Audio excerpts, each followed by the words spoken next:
Everybody, welcome back to Hugh's Garage. Today I'm going to show you how to install a CVF throttle body spacer onto your Ford Ecoboost. This will work for the 2.7, also the Mustangs with the 2.3.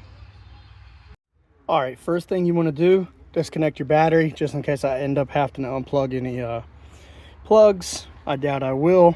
I'm going to try to do this the simplest way I can. You're going to need a 5mm Allen key.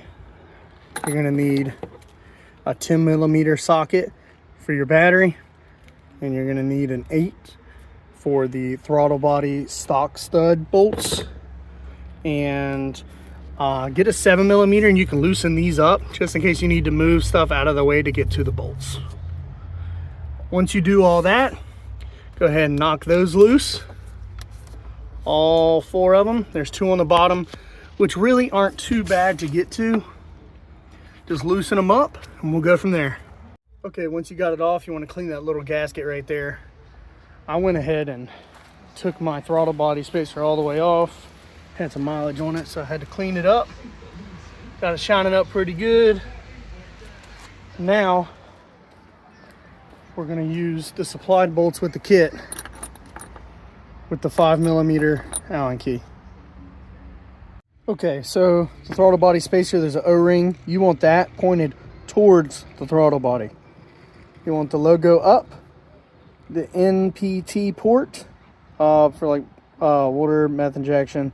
It's going to be on the side like that. Okay, then use the supplied bolts. You're going to put that in, screw them in there, make sure you get it all evenly around all sides.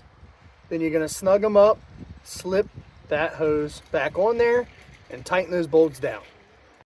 All right, guys, once you got it together, that's what it should look like. Put the clamps on, make sure you tighten those back down. I took my throttle body off, so I unplugged that. So if you did that, make sure you plug it back in. If you notice anything different, I did have my oil catch can on here. I had to put my stock connectors back.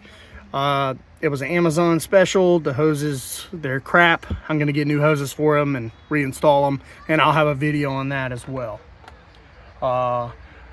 Hook your battery back up, crank it up, make sure she runs good. Shouldn't have any leaks. Everything should be fine. Thanks for watching, guys. This is Hugh's Garage.